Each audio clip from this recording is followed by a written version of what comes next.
Jadi sosok Satrio Piningit ini bukan manusia sembarangan, bukan manusia biasa.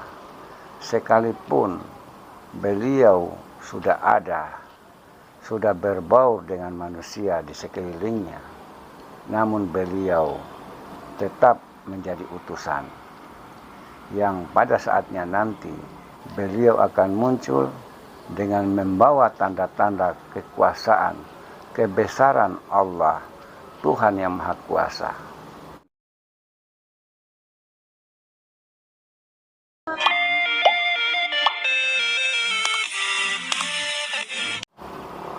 Beliau adalah utusan.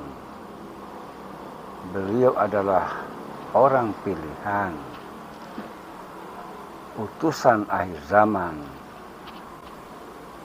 Jadi Satrio Piningit itu tidak akan bisa ditemukan dan beliau tidak akan muncul bila keadaan belum memungkinkan, maksudnya melainkan keadaan sudah benar-benar darurat, keadaan sudah tidak bisa terkendali, baru beliau muncul. Dengan cara apapun Satrio Piningit ini tidak akan bisa ditemukan. Kalaupun beliau sudah ditemukan oleh orang-orang tertentu, itu oleh karena pandangan kasar yang dimiliki oleh orang-orang tertentu, yaitu orang-orang yang sudah mendapatkan cahaya nur ilahi. Akan tetapi, seperti yang sudah sering saya katakan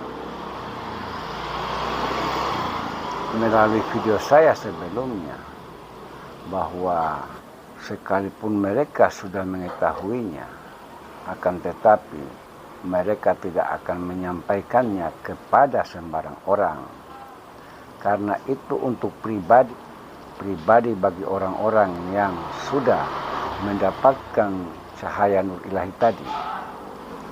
Karena keberadaan Satrio Piningit ini sangat tersembunyi, sangat misteri. Manusia biasa hanya bisa berasumsi, berimajinasi, namun bila tanpa adanya hati yang mendapatkan cahaya nur ilahi, maka mereka tidak akan bisa menemukannya. Yang bisa mereka simpulkan dalam pencariannya hanya sebatas berteori saja. Jadi Satrio Piningit ini seperti yang saya katakan tadi,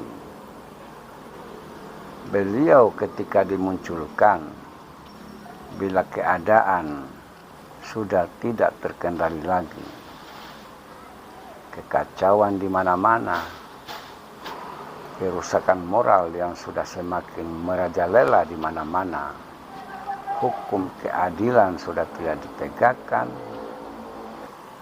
dan bila ini sudah semakin parah, sudah tidak bisa lagi teratasi sehingga melahirkan konflik kemanusiaan, disitulah beliau akan dimunculkan.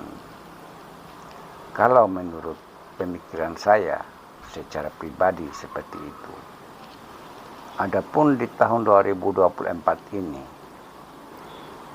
seperti yang banyak diceritakan, yang banyak diprediksi, diramalkan, bahwa di tahun ini, tahun 2024 ini, beliau akan muncul. Itu bisa saja terjadi. Namun kemunculannya bukan berdasarkan hasil pemilihan umum atau hasil pesta demokrasi. Beliau tidak akan muncul melalui kendaraan politik. Beliau adalah utusan akhir zaman.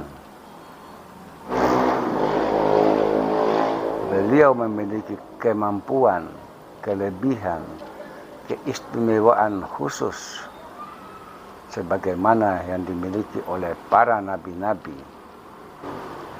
Mereka menjadi utusan, mereka diberikan kelebihan, kemampuan, kekuatan yang luar biasa sebagai utusan Tuhan.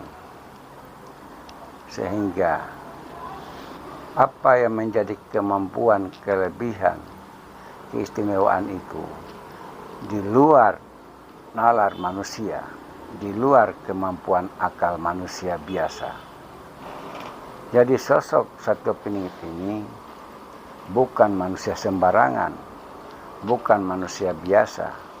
Sekalipun beliau sudah ada, sudah berbaur dengan manusia di sekelilingnya, namun beliau tetap menjadi utusan yang pada saatnya nanti beliau akan muncul dengan membawa tanda-tanda kekuasaan, kebesaran Allah, Tuhan yang Maha Kuasa. Seperti itu.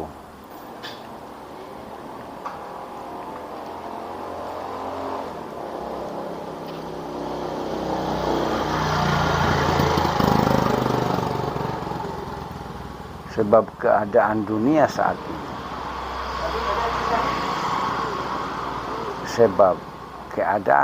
ini, bahkan keadaan dunia secara global saat ini sudah semakin menunjukkan tanda-tanda akan kehancuran, kebinasaan dunia.